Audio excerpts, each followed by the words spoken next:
Olá a todos, que a doce paz do nosso Mestre Jesus possa nos envolver.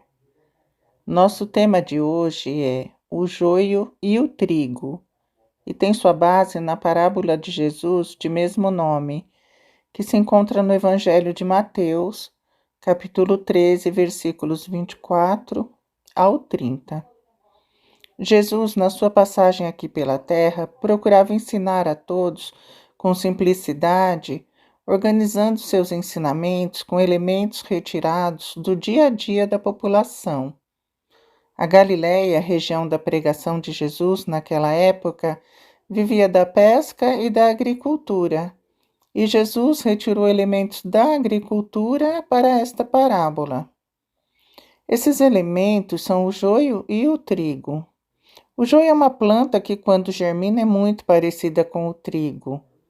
Por serem plantas parecidas, quando muito novas, não é possível distingui-las para separá-las, de forma que, quando se tenta arrancar o joio nesse momento, acaba-se por arrancar junto o trigo. Mas quando chega a época da colheita, então é possível se fazer a distinção, porque o trigo é uma planta que frutifica, enquanto o joio não dá frutos. Por isso, a distinção entre o joio e o trigo simboliza também a distinção entre o bem e o mal, sendo o trigo o bem e o joio o mal. Mas vamos à parábola. Nesta parábola, Jesus disse: O reino dos céus é semelhante ao homem que semeia boa semente no seu campo. Mas, dormindo os homens, veio o inimigo e semeou o joio no meio do trigo e retirou-se. E quando a erva cresceu e frutificou, apareceu também o joio. E os servos do pai de família, indo ter com ele, disseram-lhe: Senhor, não semeaste tu no teu campo boa semente? Por que tem então joio? E ele lhes disse: Um inimigo é quem fez isso. E os servos lhe disseram: Queres, pois, que vamos arrancá-lo? Porém ele lhes disse: Não, para que ao colher o joio não arranqueis também o trigo com ele. Deixai crescer ambos juntos até a ceifa, e por ocasião da ceifa direi aos ceifeiros: Colhei primeiro o joio e atai-o em molhos para os queimar, mas o trigo ajuntai-o no meu celeiro.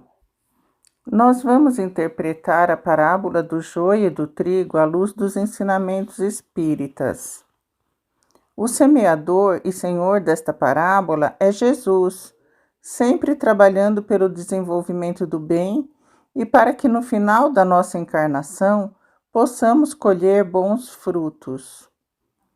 A boa semente que semeia é o seu evangelho, os ensinamentos dos valores morais e das leis de Deus. O campo onde Jesus semeia é o nosso coração, o nosso espírito, onde Jesus planta a boa semente. Porém, o bem não está sozinho em nossos corações, mas está acompanhado do mal, representado pelos traços de inferioridade ainda presentes no nosso ser. É assim que no nosso ser convivem o bem e o mal, representados na parábola pelo crescimento do joio e do trigo. O joio representa as nossas tendências inferiores, o mal mesmo em nós, e o trigo representa as nossas tendências elevadas, representa o bem.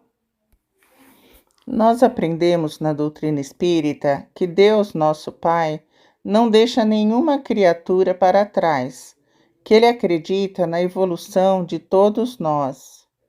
Nós aprendemos também que estamos aqui na Terra para evoluirmos, para podermos trabalhar na eliminação das nossas más tendências e na conquista de virtudes. Com base nestes postulados, faremos a interpretação da parábola do joio e do trigo. O Evangelho de Jesus chega até nós, mas nem sempre dá frutos de imediato. E junto com as nossas boas tendências, alimentamos ainda tendências inferiores no nosso coração, que são resultado do nosso passado. Mas, como sabemos, Jesus é sempre paciente, tolerante e caridoso para conosco e para com os nossos erros. Por isso, na nossa doutrina, aprendemos que não há uma condenação eterna para os nossos erros, e sim oportunidades de correção e de evolução. Assim, Jesus segue apostando em nós, segue nos auxiliando para que nós possamos transformar em trigo o joio que ainda cresce no nosso coração.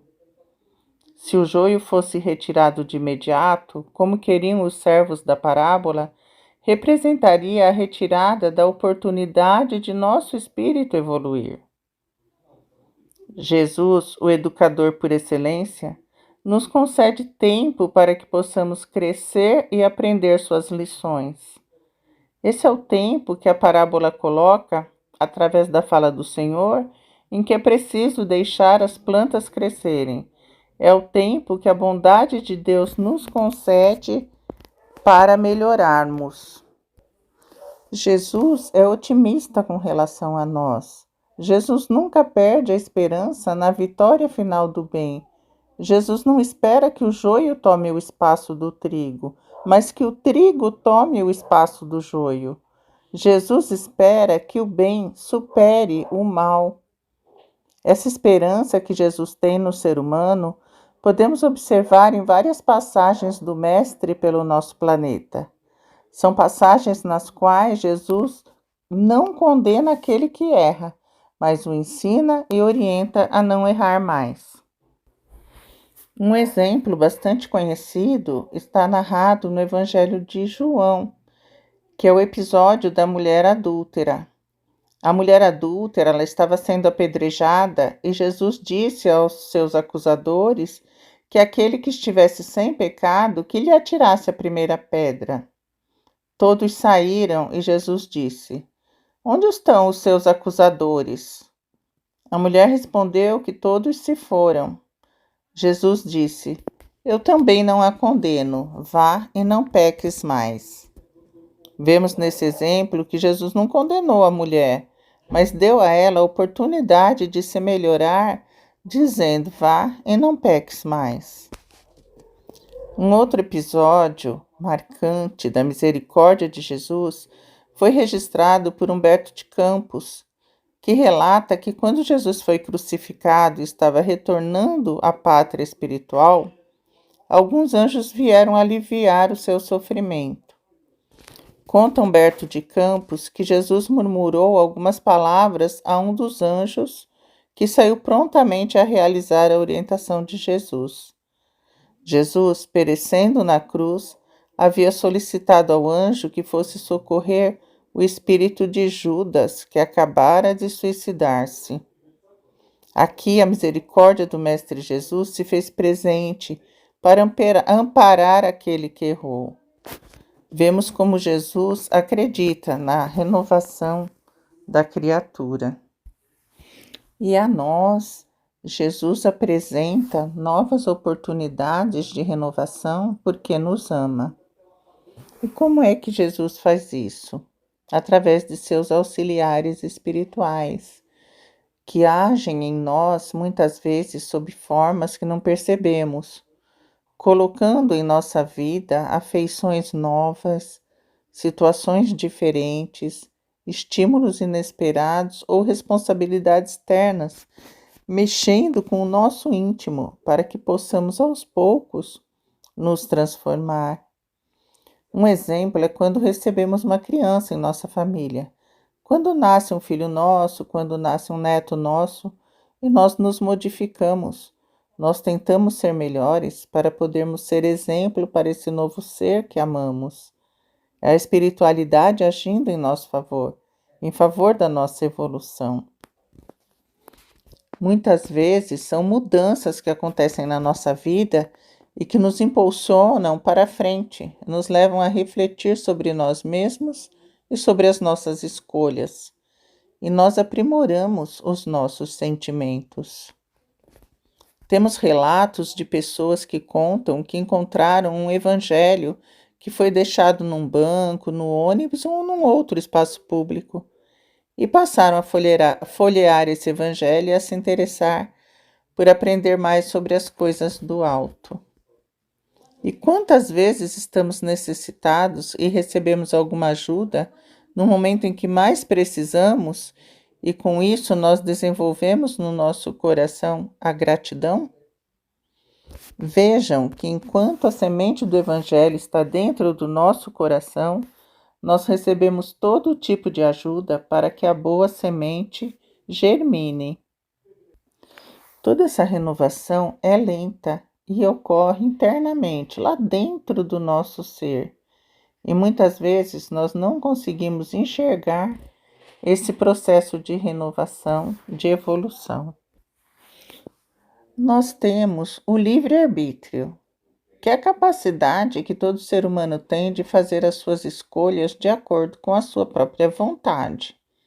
E nós podemos escolher trilhar o caminho do bem ou não. Nós podemos escolher utilizar todo esse trabalho da espiritualidade a nosso favor ou não. Nós já sabemos o que temos que fazer, onde precisamos nos corrigir, mas nós não nos colocamos em ação e nos distraímos com pensamentos que parecem resoluções como vou começar amanhã, no mês que vem, no ano novo. Mas a verdade é que estamos adiando nossa transformação e desperdiçando o tempo da nossa encarnação. Quando nós começamos a adiar esse trabalho do cultivo da boa semente no nosso coração, nós estamos agindo como os servos da parábola que plantaram e foram dormir, deixando a plantação entregue ao inimigo. E o inimigo está representado nas nossas distrações, nos nossos arrastamentos e no excessivo peso que damos às coisas materiais em detrimento das conquistas espirituais. Porém, como na parábola, vem o dia da ceifa, que é a colheita. E assim como os frutos têm diferentes épocas de colheita, cada ser humano também tem o seu dia de colheita, que é individual e único para cada um. E a colheita sempre será de acordo com o que plantamos e o que cultivamos. E é assim que, depois das muitas oportunidades que tivemos, depois que Jesus apostou muito em nós, se ainda assim nós chegarmos ao término da nossa jornada, sem termos compreendido a necessidade de mudança, sem termos nos esforçado, sem termos seguido as pegadas que o Mestre Jesus nos deixou, então nós nos encontraremos face a face com o momento da colheita. Chega para nós a parte da parábola em que o Senhor diz que o joio será separado do trigo. O bom fruto será recolhido para o celeiro, enquanto que o joio será atado em molhos e queimado, que é o símbolo de uma ação severa. E como seria essa ação de juntar o joio e jogar no fogo?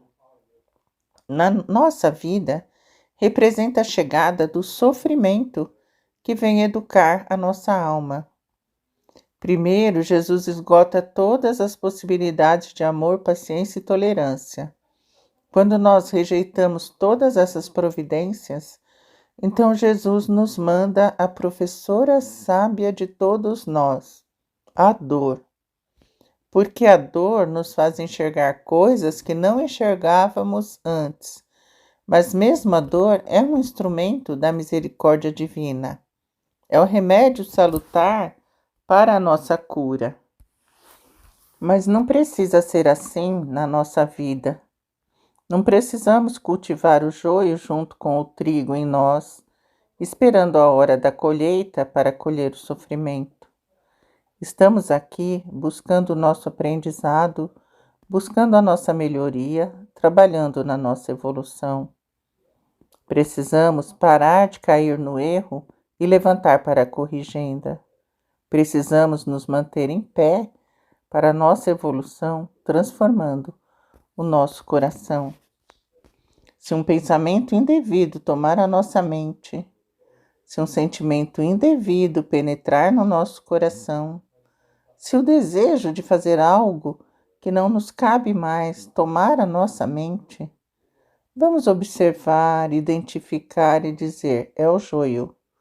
É o joio que está tentando tomar o espaço do trigo no meu coração. E vamos dizer não. E vamos procurar remodelar o nosso pensamento, melhorar o nosso sentimento e vamos cultivar as boas ações, que significa não fazermos nada que vá em prejuízo do outro. O trabalho de Jesus em nós tem a capacidade de transformar propósitos inferiores em propósitos superiores. Tem o poder de transformar ignorância em sabedoria. Tem a força de transformar o mal em bem, a maldade em amor. É como se simbolicamente o trabalho incansável de Jesus transformasse o joio em trigo. E é isso que a espiritualidade espera de nós.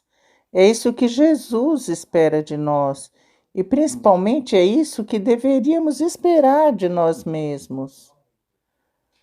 Vamos seguir a nossa existência aprendendo as lições do nosso Mestre, para que possamos construir a tão desejada paz que almeja os nossos corações. Muito obrigada.